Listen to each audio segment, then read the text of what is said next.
On va resceller tout ça. Ok. Et voilà le résultat. Donc allez, ça part. Avant toute chose, on va couper le courant, ok, pour pas finir en poulet rôti. Disjoncteur de branchement en général. Tu t'embêtes pas. Après, le but, c'est de démonter ta prise. Tu coupes tes fils. Là, on a l'ancienne boîte d'encastrement. On va repéter un petit peu le trou. Donc c'est parti, on prend le perforateur, Bosch toujours. On se met en percussion. On va enlever la boîte d'encastrement rouge là. Prends ta pince. Maintenant qu'on a dégagé la boîte, on va présenter notre boîte d'encastrement. Ça, c'est une boîte Legrand multimatériaux. Elles sont excellentes, tu vois, elles sont extrêmement rigides. Donc c'est fait pour être encastré. Contrairement aux boîtes d'encastrement placo, tu vois, qui sont molles. Et du coup, en fait, ce qui se passe, c'est que si jamais tu scelles, ça va comprimer ta boîte. Si tu la regardes, je savais pas avant de faire cette vidéo, mais tu vois, tu as des petits trous là. Et en fait, à quoi ça sert ces petits trous là? C'est pour injecter une colle dedans, qui fait que tu te fais même pas chier du coup à sceller ta boîte avec du plâtre. Tu balances directement ta colle, bam, là-dedans. Et ça prend au bout de quelques temps. Dis-moi en commentaire si tu veux que je teste cette technique et je le ferai pour toi. Donc tu la prends, tu la présentes, là tu vois, on n'est pas bon, va falloir ouvrir un petit peu, mais pas trop pour que ça reste caché par ma plaque de finition. Comme ça, j'aurai pas besoin de refaire la peinture tout de suite. Donc c'est parti, on pique légèrement sur les bords. En même temps, on enlève toute la merde, ça va gêner quand on va sceller le boîtier. On va représenter la boîte. Dans l'idéal, il faudrait qu'elle rentre un tout petit peu. Et si jamais elle redépasse trop sur le mur, je poncerai un petit peu la boîte avec une scie à métaux ou autre chose. Ça, c'est une des premières règles primordiales en bricolage, c'est de toujours regarder ton mode d'emploi. Personne ne le fait, mais c'est vraiment la base. Donc tu regardes. Là, ils te disent, on est sur du rebouchage scellement, ok? Ils te donnent un taux de gâchage, tu vois, E sur P, de 60% à 100% suivant utilisation. Donc tu vois, en fonction de ton utilisation, ta consistance du plâtre doit changer. Donc là, ils te disent rebouchage 60% en d'usage 100%. Ça veut dire quantité 1 pour 1, une quantité d'eau pour une quantité de plâtre. Mais c'est pas notre cas. Nous, on est dans le cas de rebouchage et scellement. Tu vois, ici. Donc 60%, ça veut dire que E sur P est égal à 60%. Ça veut dire que ton eau représente 60% de ta quantité. Donc du coup, tu mets plus de plâtre que d'eau dans ton taux de gâchage. Saupoudrer le plâtre dans l'eau. D'accord? Donc ça veut dire que c'est l'eau d'abord. Donc tu mets l'eau avant les chocs à pic. Tu mets les chocs à pic après, toujours. On va commencer la cuisine. Tu vas voir, on va commencer le cooking. Donc là, on va prendre un petit verre doseur. Comme ça va me permettre de doser à peu près les quantités. Et en fait, comme on avait dit que c'était 60% d'eau par rapport au plâtre, et bah du coup, je vais mettre plus de plâtre. Tu vois, je vais mettre 1,5 verre, on va dire, pour faire ma gâche. Donc, on a pris un verre d'eau. On le met dans la gâche. Un verre entier doseur de plâtre. C'est parti. Pour arriver à notre ratio de 60% d'eau, on va rajouter environ du coup un demi-verre. Donc c'est parti, on mélange. Essayez de pas trop en foutre partout. Ça aurait été mieux de travailler sous une bâche, mais bon.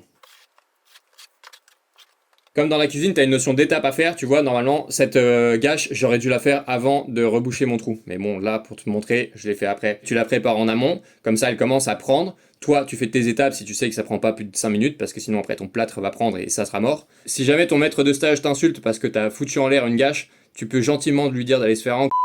Parce que ça vaut rien déjà et t'es là pour apprendre. Donc tranquillement, tu refais ta gâche et surtout le but c'est de faire du bon boulot. En fonction du plâtre que tu vas mettre dedans, il va y avoir une consistance différente. Là, j'en ai mis comme ce qui était à peu près recommandé et là, tu vois, il est très liquide.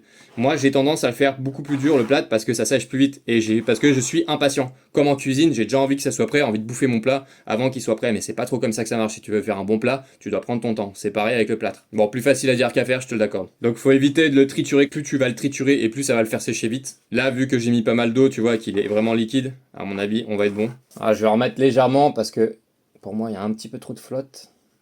Bon après, tu vois, c'est pas non plus une science, hein, donc tu regardes en fonction du temps, à mon avis, ça doit bouger, de l'humidité. Moi, j'ai énormément d'hygrométrie ici parce que je suis à côté de la mer. Là, tu vois, il est liquide. De quand il est plus dur, le plâtre, on appelle ça du plaque à briqueter. Dis-moi en commentaire si je me trompe sur le terme. Quand j'aurai le temps, j'essaierai d'inviter un plâtrier sur cette chaîne pour qu'il nous donne vraiment la méthode parfaite pour le faire. Pour éviter que le plâtre foute le camp derrière, je vais essayer de bourrer le trou avec du papier que je vais mouiller. On va présenter notre boîtier pour être sûr que tu vois que c'est pas trop mal, que ça rentre bien avec les fils et tout, en sachant que normalement tu vois c'est griffe vers le haut. Regarde ma vidéo si tu sais pas pourquoi c'est toujours griffe vers le haut. Tac, même mon ciseau qui me sert à tout, tu vois, même à péter mes opercules, je te le mets en description. Donc on présente, ok, on n'est pas trop mal. Donc on arrose avant, on prépare notre trou. On prend notre plâtre qui a commencé à prendre, tu vois. Là, tu vois, il est quand même beaucoup plus solide qu'avant. Il reste tout en restant liquide, mais c'est ce qu'on veut. Et dernière étape. On va bourrer notre trou.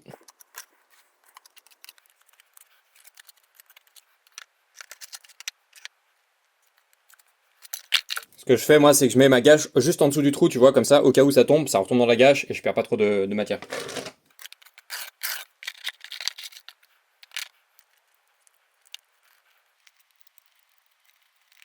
Là, tu vois, il y a beaucoup de matière qui doit aller en haut.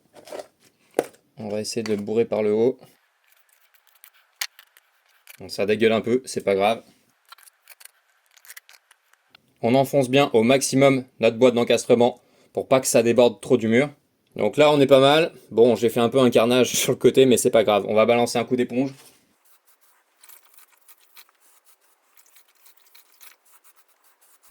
Ok, on revient un peu après, tu vois, j'ai laissé sécher 1 heure et demie.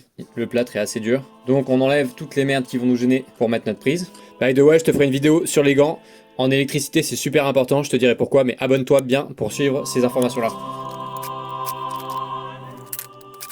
Dernière étape, tu remets le courant, tu vérifies avec ton VT35 si ta prise est bien câblée. Si tu sais pas comment on fait, tu regardes ma vidéo, je te la mettrai en description. On est bon, donc tu peux mettre ta plaque de finition. Jamais de plaque blanche, ça devrait être interdit par la loi. Et voilà le résultat, magnifique.